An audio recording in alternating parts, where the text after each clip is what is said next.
मेरे पति की मृत्यु संगीत के बाद मैं अकेली पड़ गई थी। हमारा खुद का मेडिकल स्टोर था। मेडिकल पर एक युवक काम करता था जिसका नाम सूरज था।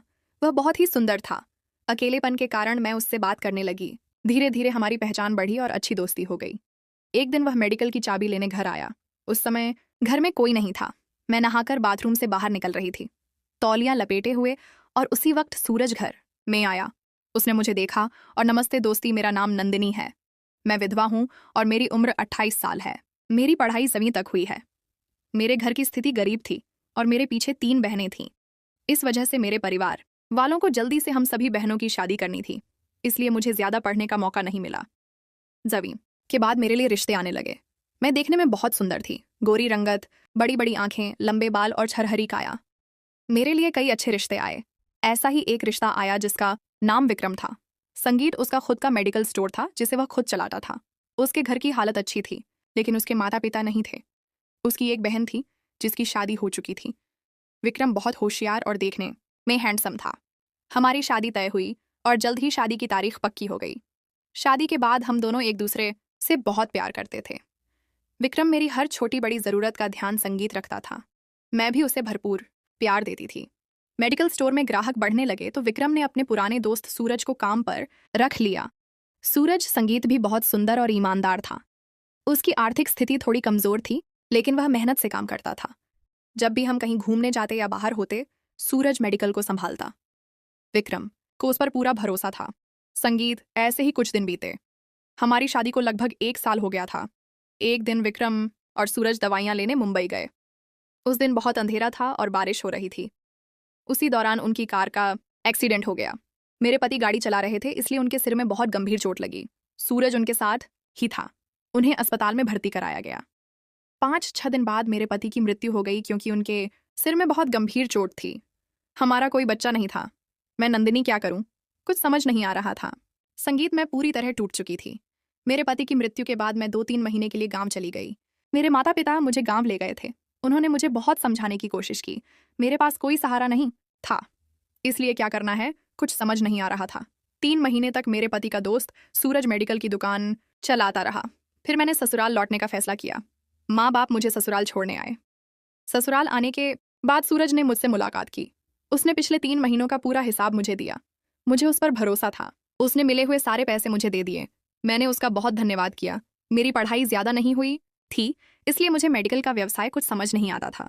मैंने सूरज से कहा, अब से तुम्हें पूरी मेडिकल संभालनी होगी। मैं तुम्हारा वेतन भी बढ़ा दूंगी। मुझे इससे कुछ भी समझ नहीं आता। मेडिकल के पीछे ही मेरा घर था। मैं घर में अकेली रहती थी। घर में बड़ा टीवी था। मैं उस टीवी पर हमेशा कुछ ना कुछ देखती रहती थी। कभी खाना खाती, कभी नहीं। हमेशा अकेले रहने के कारण मुझे ऐसा लगने लगा था कि पति के संगीत साथ बिताया हर पल, उनका मुझ पर किया गया प्यार बार बार याद आता था। मुझे रात भर नींद नहीं आती थी। मैं हमेशा पति के बारे में ही सोचती रहती थी। मैं सचमुच पागलों की तरह बर्ताव करने लगी थी। सूरज रोज शाम को घर आता था और पूरे दिन का हिसाब किताब बताता था। वह मेडिकल की चाबी देकर जाता था। अगर कोई दवाई मंगवानी होती तो वह खुद ऑनलाइन मंगवा लेता। धीरे धीरे ऐसे ही दिन बीतने लगे। मैं बहुत बोंगी। सूरज से थोड़ी बात कर लेती तो मन थोड़ा हल्का हो जाता। इसलिए एक दिन मैंने तय किया कि मैं घर में अकेली रहती हूँ, तो क्यों ना सूरज के साथ मेडिकल में जाकर थोड़ी बातें करूं और थोड़ी मदद भी करूं, क्योंकि अकेले उस पर बहुत काम का बोझ था।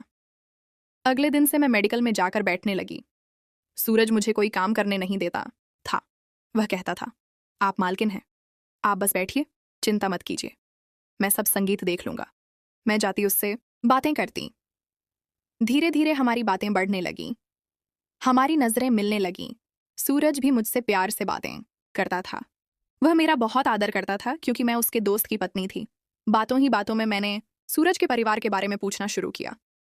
मैंने उससे पूछा, सूरज, तुम्हारे घर में कौन कौन रहता है? तुम्हारी शादी हो गई है क्या? संगीत सूरज ने जवाब दिया, मेरे घर में मैं, मेरी माँ और पिताजी, हम 3 ही लोग रहते हैं।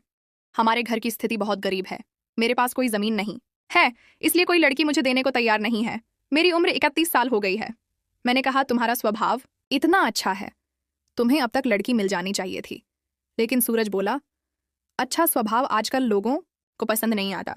लोगों को पैसा, खेती या सरकारी नौकरी चाहिए होती है। ऐसी ही हमारी बातें धीरे धीरे बढ़ती गईं। सूरज देखने संगीत में बहुत अच्छा था। उससे बात करके मैं अपने पति के दुख से बाहर निकलने लगी। अब मैं संगीत थोड़ी थोड़ी पहले जैसी होने लगी थी। पति की मृत्यु का दुख मैं भूलने लगी थी और अब मैं सूरज में बंधने लगी थी क्योंकि उसका स्वभाव बहुत ही अच्छा था। एक बार अचानक मैं बीमार पड़ गई। मेडिकल की गोलियां ले ली लेकिन कोई फर्क नहीं पड़ा। धीरे धीरे बुखार बढ़ता गया। सूरज शाम को घर आया। उस दिन मैं मेडिकल में नहीं गई थी। सूरज ने पूछा, क्या हुआ नंदिनी? मैंने कहा, सुबह से बुखार है लेकिन कम नहीं हो रहा। उसने मेरे माथे पर हाथ रखकर देखा। बहुत तेज बुखार था। फिर वह मुझे तुरंत अस्पताल लेकर गया। डॉक्टरों ने देखकर कहा कि टाइफाइड हुआ है, इसलिए 2-3 दिन भर्ती करना पड़ेगा। सूरज बोला, मैं आपके साथ रुकता हूँ। फिर डॉक्टर ने मुझे भर्ती कर लिया। सूरज मेरे लिए बहुत दौड़ भाग कर रहा था। मेडिकल से दवाइयां लाना, मेरे लिए चाय खाने का इंतजाम करना, सब कुछ वह कर रहा था। 3 दिन वह मेरे साथ ही रात भर रहा। घर पर भी उसका जाना नहीं हुआ।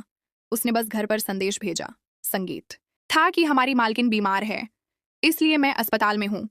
रात भर वह मेरे पास था। उसने मेरी बहुत देखभाल की। उसकी इस देखभाल से मुझे उसके संगीत लिए एक अलग सा अपनापन महसूस होने लगा। उसके लिए आकर्षण बनने लगा था।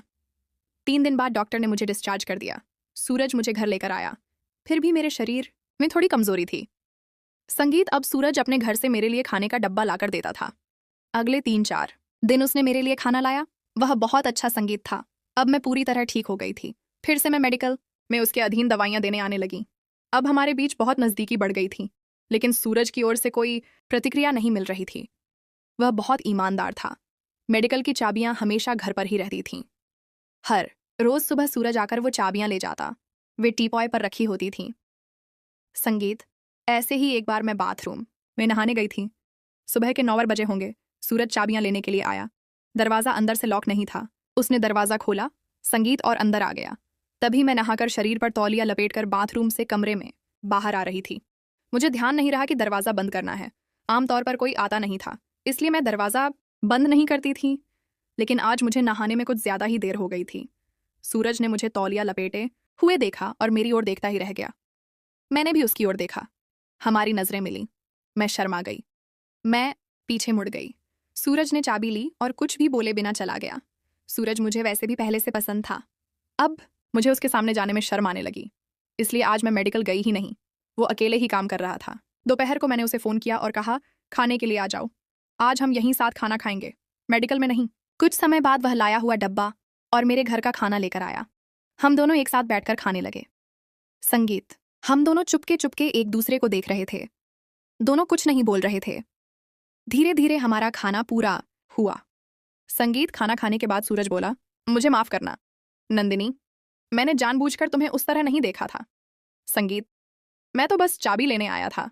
मैंने कहा, सॉरी मत कहो। असल में आज मुझे ही नहाने में देर हो गई थी।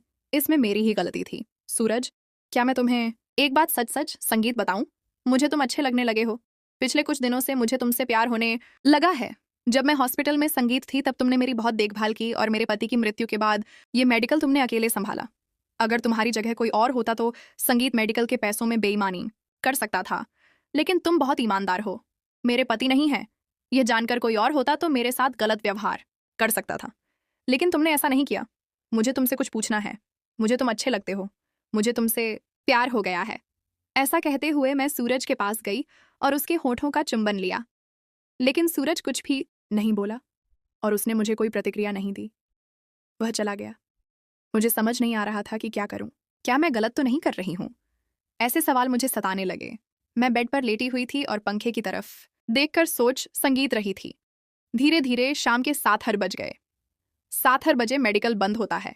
सूरज चाबी देने आया, लेकिन दरवाज़ा थोड़ा खुला ही था, इसलिए वह हॉल में आ गया। उसे मैं दिखाई नहीं दी, तो वह खोजते खोजते मेरे बेडरूम के पास आ गया। मैं ऐसे ही लेट लेटी पंखे की ओर देख रही थी। मुझे बिल्कुल ध्यान नहीं था कि वह आ गया है। उसने मुझे आवाज़ दी। मैंने उसकी ओर देखा और कहा, सूरज, अभी जो मैंने व्यवहार किया वह गलत था, लेकिन क्या करूं, मुझे तुमसे प्यार हो गया है। सूरज मेरे बगल में बिस्तर पर बैठ गया। संगीत, मैं भी उठकर बैठ गई। हम दोनों एक दूसरे के बहुत करीब थे। सूरज ने मेरा हाथ अपने हाथ में लिया और कहा, नंदिनी, तुम्हारे पति मेरे बहुत अच्छे मित्र थे। मैंने ऐसा व्यवहार करना गलत समझा।